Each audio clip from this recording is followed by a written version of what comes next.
Non-Monogamy Help is a podcast where your questions about open, non-monogamous or polyamorous relationships are answered. Our host, Lola Phoenix, will consult a licensed therapist with over a decade of experience to address your problems. Names and locations have been changed or censored to keep your questions anonymous. You're listening to Non-Monogamy Help, the podcast. Hello and welcome to episode 179 of the Non-Monogamy Help podcast. I'm Lola Phoenix. Please send your questions to ask@nonmonogamyhelp.com and they'll either be read in the podcast or the column anonymously. If you want to read the columns and listen to the podcast, you can get everything at nonmonogamy.help. Sign up to the early emails by going to nonmonogamyhelp.com/email and follow the column on Instagram at nonmonogamyhelp and on TikTok at nonmonohelp. If you want to support, you can join the free tier at nonmonogamyhelp.com/subscribe and you'll get all of the columns and the podcasts in your inbox. And you can also sign up to the podcast shoutout tier. And then I will, with your permission, read your name at the end of the podcast. Before we get to this week's question, let's talk about the discussion question. If this is the first time you're hearing this, every week before I read the letter, I put forth a discussion question that you can use with your friends, partners, metamors, or anyone to get to know them a little bit more. I also answer it myself briefly to give you a little bit of context. This week's discussion question is another card from the Otter Being Polyamory Conversation card deck. It's super cool. Very similar to discussion questions that I've had before, and you can get them at nonmonogamyhelp.com/cards and get 10% off using it on MonoHelp at checkout. So this is one of the cards, and it says, what's the most important thing your partner could do to help you feel secure and comfortable or more secure and comfortable? I think for me, what I would appreciate and what I'd like is I think like a good schedule. Like I think in any relationship, like romantic or otherwise, being like, this is the time we're going to have, this is our time. It's our time down here. That points to you if you get the reference. I like that because I think that it's good to have repetition gives me a false sense of security and and it's good to have it points on you if you get that reference as well.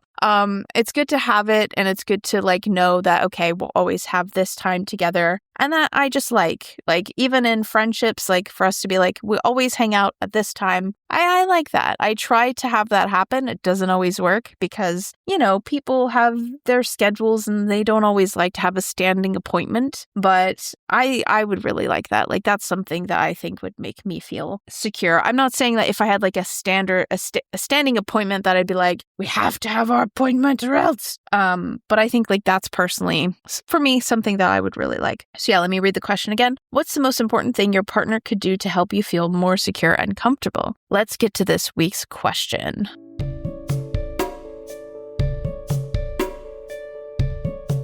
I'm facing a challenge that my therapist hasn't helped me make progress on. I haven't been able to find any therapists covered by insurance that are well-versed in non-monogamy, and the same can be said for disability. I became non-monogamous about 10 years ago. I was solo poly for about a year before I met my current partner, B. He entered a relationship with me knowing that I wanted non-monogamy and accepted the arrangement. Fast forward to me taking a 60-foot fall and getting a spinal cord injury. I use a wheelchair full-time now. We temporarily closed the relationship while I was healing and adjusting. And then after a year, I was ready to try it again. The issue is, once I put up pictures of me sitting in a wheelchair, all of my matches dried up. It was crickets. And I felt so terrible comparing my old experience on the apps to my new. It was a huge blow to my ego to feel this undesirable. And if I got messages, they were often painful and insensitive. People asking me if I could still have sex and what happened to my legs. And then we moved cities and I left my entire network behind. It was very lonely. I struggled to make new friends. We got on the apps in the new city and soon my partner was going on dates that he was excited about and starting new relationships. It hurt so much. So many things changed due to my fall, but I wasn't prepared for how lonely and vulnerable I would feel with him going on dates now. It started taking a toll on my mental health. I don't know which of my needs are not being met. I took up new hobbies, pottery, book club, and tried to tough it out, but it continues to hurt. I think part of it is access intimacy and how much I rely on him. When I'm with my partner, I don't have to worry about access or be strategic and plan everything out. He understands my needs so fully I can relax. I don't feel disabled when we're together. So the long afternoons and evenings and nights that he's gone, I'm acutely aware of my limitations. Like last Friday, he was on a date with a lady he started seeing about a month ago. Lots of NRE. I wanted to do something, not just sit at home. So I found a star party happening nearby, but figuring out access soon shut me down. It turns out it was happening in a gravel parking lot, which would be difficult for me to navigate. Plus, I had finger surgery recently, so my mobility is even more impacted. Anyway, I'm just struggling with non-monogamy as a wheelchair user because when my partner is on dates, I feel much more limited in the things I can do. And my friend circle is so small, I can't find a friend to hang out with every time he goes out. I just feel left behind and sorry for myself. I feel jealous of how easy things are for him, how much easier it is for him to get dates, go on fun dates, no need to worry about access, and how independent he is of me. I worry that he will get so caught up with his able-bodied partners and the fun things they can do together, hiking, backpacking, climbing, that I will become an afterthought and somebody that just stays at home, waiting for him to come back so I can do stuff too. It feels really asymmetric. I can't help but feel like right now he's getting all the benefits of non-monogamy while not having to do any of the hard work, while I get all the hard work and see none of the benefits. And the work is really hard. It feels triggering and brings up all this grief I thought I had processed, grief over my injury, loss of mobility, and the ableism of society. I feel like I've lost my way here and lost my reasons for being non-monogamous. I used to love the opportunity to meet new people, connect, learn all about them, explore sexually. My current rate of dating does not fulfill that need. And I haven't been in a relationship other than with my nesting partner since we moved. So what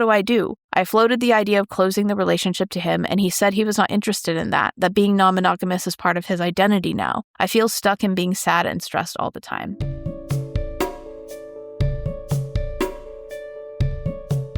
Before we get to this week's answer, I want to quickly remind you of this episode's sponsor, BetterHelp. Quite often, in a lot of my columns and podcasts, I encourage people to seek a polyamory-friendly therapist. For a lot of people, finding one locally who understands polyamory is impossible or out of their budget. BetterHelp allows you to find therapists online that you can send messages to at any time of the day. They do offer some financial aid and insurance coverage. You can get 10% off your first month by using the promo code non-monogamyhelp at checkout or going to betterhelp.com/non-monogamyhelp. Let's get to this week's answer.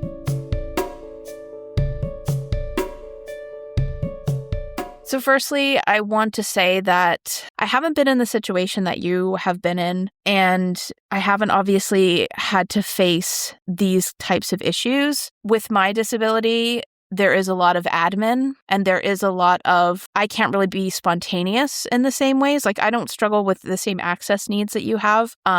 But I definitely have felt like restrained in like my ability to participate in certain things. And also like I'm looking at a future where potentially I could be completely blind. And that has been an issue. And so I can't say, like I said, that I fully understand your position, but at least from, I want to say that you're definitely not alone in how you feel. And I'm pretty sure I have known people who have, access needs, both like in using a wheelchair. I've definitely known people who are using a wheelchair or using mobility devices who are polyamorous, who also face similar issues. And it's a massive pain in the ass. And I just, for what it's worth, I want to say that you're not alone in that. And, I can only say that I'm sorry that the world is so shit, especially around access needs and around making things actually properly fucking accessible for people. One thing that I've kind of I'm going to make these suggestions, and my genuine hope is that I'm not telling you some shit you've already tried, but it's because you didn't mention these in your letter that I'm going to assume that you haven't tried them. But I want to say, have you tried reaching out to local disability rights groups? Or,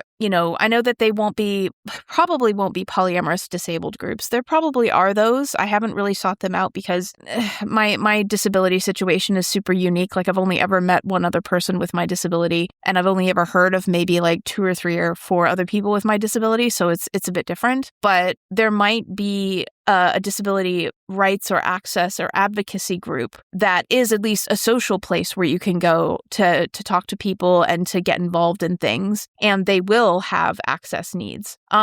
I think that there is an aspect of this situation that is nobody's fault and is a good example of like being long distance, to a situation that is unavoidable in terms of, there's nothing that your partner can do. It's like if you were long distance and you couldn't see your partner and you both were sad about it, there isn't anything that your partner could do to address that situation and fix that situation, right? But I think that in this specific case, it's really important for your partner to make the effort. And you do say that you don't have to worry about access when your partner's with you. You don't feel disabled. And that's great. I'm going to assume and hope that he acknowledges and is willing to listen to you about the social barriers that you face. Because I have been with partners who have faced social barriers that I do not face in terms of their dating life. And there wasn't anything that I could do about it. It wasn't necessarily anybody's fault other than society being shit. It's society's fault, but you know what I mean? But I was still wanting to be there for them, not only in listening to them being frustrated about their experiences dating or them being frustrated by their experiences in accessing spaces that were supposed to be safe for them, but also I personally, and even as a friend, I would do this. And that's why I'm wondering, have you reached out to, yes, you've lost your social network since you've moved, but both your partner and your friends can help you with some of the admin. When you were describing that situation of you found this party and figuring out access is so difficult, do you have a friend that you can call and be like, hey, look, I want to go to this thing, but I don't see anything on here about access needs. Could you call them for me? Or can he help you with that? Is he willing to if there are regular polyam events, is he willing to be an advocate for you so that you don't have to be the one always asking about access? Is he willing to take some of that burden off of your shoulder? Because I have done that for partners who wanted to be part of safer spaces that they didn't know if they would be allowed to be a part of because of their gender expression or the way that people would interpret their gender expression. I've been when they felt overwhelmed and didn't want to be personally rejected, I've been let me ask. I will be the one to ask. I will be the one to email. I will take some of that admin off of your shoulders. Is he interested in putting on events? Can he put on an event that you can attend, a polyamory speed dating event that is fully embraces and welcomes all different people and is accessible for you? Is he interested in doing any of those things? Because, he might not be able to put on events, but if there are specific things you can research, things that you're interested in, can he take on some of that? And can your friends? Because if I had a friend, even though I moved countries, so I completely lost most of my social network when I moved countries. And I would still, if I had a friend who was in London and was oh, I really want to go to this party, but I don't know if it's accessible, I'll call them, I'll email them for you. Can you get together in a group chat, some of your friends who need your help or who you need help from, and they're willing to help you with that? Because that's what mutual aid is all about. That's what friends and a social network should be for. And even if they're not physically in the same city as you, they might still be able to help you out with stuff like that and take some of this admin off of your shoulders. Because it's stupid and there is, you shouldn't have to do all this. It should be obvious what is accessible and what is not. And shit, I would, if you were my friend, I would be oh my God, you like comedy, you like stand up? Here's what I'm going to do. I'm going to do some research, and ask find all the major venues that are around you and that would put on stand up. And I'm going to email them and ask them if they're wheelchair accessible. And I'm going to make a list for you of all the venues that are wheelchair accessible or all of the places where they've promised wheelchair access. And I'm going to find a list, if you tell me which comedians you like, I'm going to find out if they're coming to the city, or if you just want to try new comedians, I'm going to look for social events and a list of social events in your area. And I'm going to call and message all of these venues. Shit, I'd do that for you now. Email me.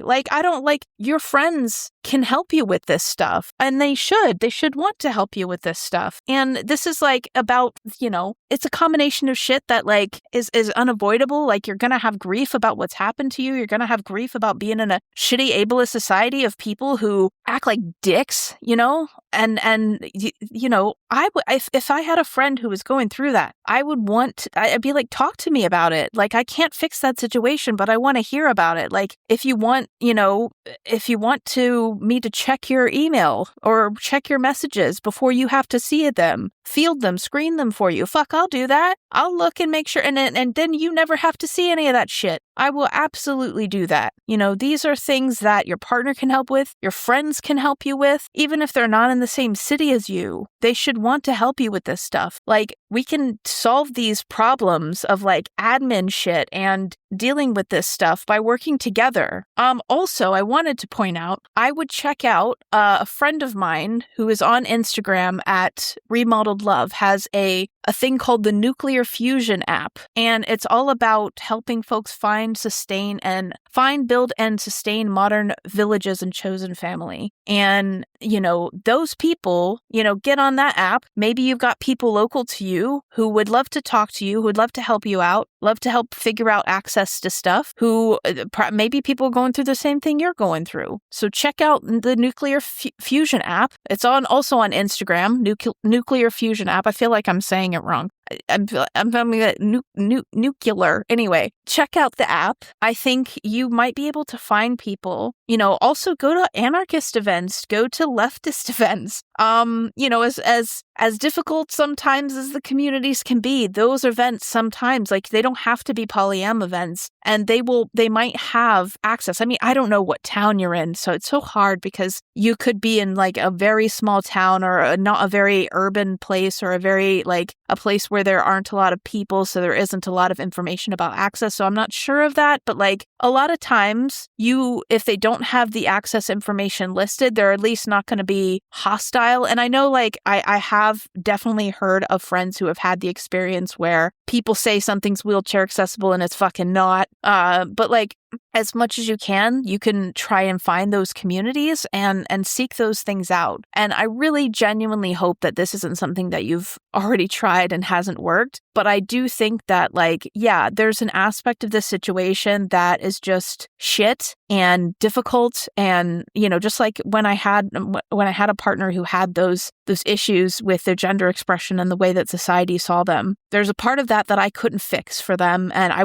would fix for all of my friends who face similar issues, and it's the same with my friendships. Like, I have friends who face social obstacles that I can't fix, that I wish that I could fix, and social oppressions and all sorts of shit. And I'm sure they wish the same for me if they don't experience the same things I've experienced. But I can help them with stuff, and I can do my best. Like, I can do some of that admin. I can pitch in. These are things that we should be doing for one another. And these are things we can do for one another. And I think we don't always think of those things, right? Because we're kind of in that monocentric society and in that monocentric kind of cultural landscape. It's your partner that's supposed to be the one to do everything for you. And that becomes really difficult in the ways that you've described. But like, there's no reason why friends can't help you out with this. There's no reason why, your partner could do some of the admin stuff, but also even your friends being in other cities, they can help you out. So like, I would definitely also really consider reaching out and asking for that type of help, and reaching out and asking your social network that you've left, even though you've left, ask them for support. Like, when I have gone through stuff, like I said, I moved to another country, whole other country. I lost my social network completely. I started completely from scratch, and I have friends here, but I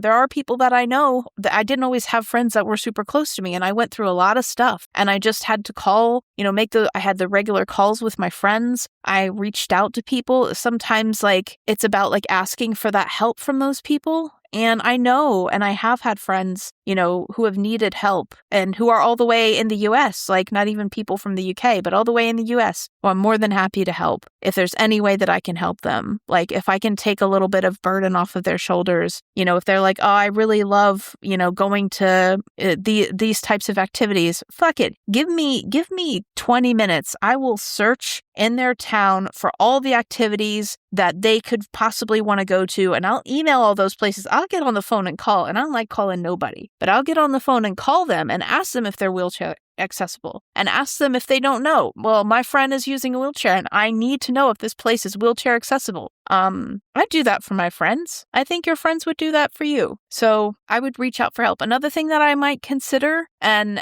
this is something that, it depends on where you are and the legal issues. I'm not advising you to do illegal things, but there are sex workers who work with people with disabilities, or disabled people. And that is an option, because I have definitely, I know that I know that some people might feel a way about that, but I feel like my personal experience is that actually, like, a lot of sex workers are trauma informed. A lot of sex workers are understanding of like boundaries and there might be situations where you could have fun and you could have a good experience without having somebody ask those types of questions, or like you tell somebody your access needs and they will, they will be respectful of them and actually, even the sex workers might know of really friendly and great social places to hang out that are actually accessible as well. So there's also that aspect of like, depending on where you are, that might be something that could also be helpful in the short term if you're thinking about like just having some fun experiences. That is also something. I'd also check out like sometimes kink can be accessible, like kinky people can be accessible. And it's not to say that your disability is a kink. I'm not saying that, but I do think that like in terms of making things, a welcoming, consentful place, that's a word. Sometimes kink places can be friendly about questions and requests and things like that and not be like immediately like, why are you asking? You're giving me a hard time. Not saying that's always the case. Your mileage may vary, but yeah. To summarize, local disability groups, disability rights organizations, they might have like social gatherings, but also they might have a list of accessible venues or a list of accessible activities, things like that. They might be able to help your partner. It's really important that your partner doesn't, is able to kind of listen to you talk a little bit about these struggles. Like it doesn't necessarily mean, I know you have a therapist and that's really good, but I think sometimes, especially like just having your partner here and say like, this is really unfair and I'm sorry that you have to deal with this. Like that can be really helpful. And I hope that it sounds like your partner is super supportive, but like that is important. Maybe see if your partner is interested, like if he's all excited about all this stuff, can he use this to his advantage and not his advantage, but like, can he utilize his ability to, be independent and like put on an event that would be accessible for you? Can he take away some of the admin for you? Can your friends take away some of this admin for you? Because I think that would be reach out to your circle, even if they're not in the same same city as you. Maybe they can still help with some of that admin. Check out that nuclear fusion app that I talked about. And you might be able to find more supportive people locally to you or people that will help you out. And that can make this a little bit easier for you. And then, there might, if it's illegal, and again, I'm not advising you to do illegal things. If it's legal where you are, then a sex worker might be a short-term option for just the ability to have new and fun experiences with someone who will be supportive and trauma-informed. Not every sex worker is, but like, that might be something that you could look into as well. So yeah, I don't fully understand and know all of what you're going through personally, but I can relate to the feeling of like feeling like you can't be as independent as you want to be and being really frustrated by that. And I'm glad that you have a therapist and I'm glad you have someone to talk through these things with, because I think that's really important. And yeah, I just have to say I'm sorry that society is so shitty. And I genuinely hope that like people get better at access needs, that things become more accessible, and that people stop being so fucking shitty to you on dating apps, mate. Like, I'm so sorry. That's just fucking shit. And yeah, if I were, shit, if you send me your city and let me know what kind of like stuff you like to do, I'll call some venues for you. I don't fucking care. I'll demand to know. I will do that for you, because I think that, a problem problem shared is a problem halved, as they say. And there's no reason why we can't all pitch in to make things a little bit better. And it's for the venue's benefit too. Like if they have to figure out whether or not they're accessible for you, then that will only bring them more business. And that's always, if you want to be real smarmy about it, you can always, I would pitch that to them that way. So yeah, I hope this helps and good luck.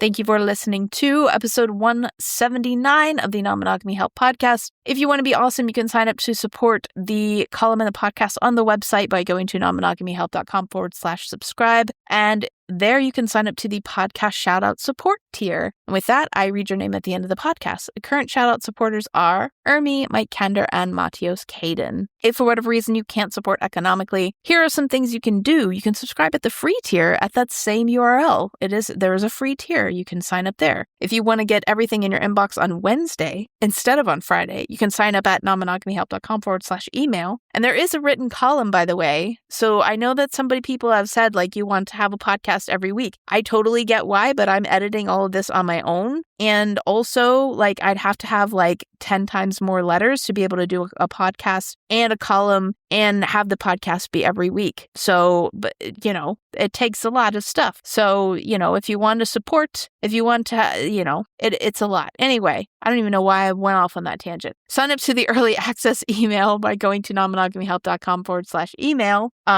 Oh yeah, the reason I went on that tangent was because you do get something every week. You just don't get a podcast every week. You get a column on the weeks where there is no podcast. So if you're missing the podcast and you want podcasts that week, you could just read the column. Just have it do voice, like text to voice or whatever. You can do that. It's like a podcast almost. So do that. If you're missing the podcast not every other week, then you can do that. Take a screenshot of the podcast, share it to your stories on Instagram, and tag the column. Rate and review the podcast on iTunes and Spotify. That is all for this week. You'll get a new column next Friday and another podcast episode in a fortnight. Thank you again for listening.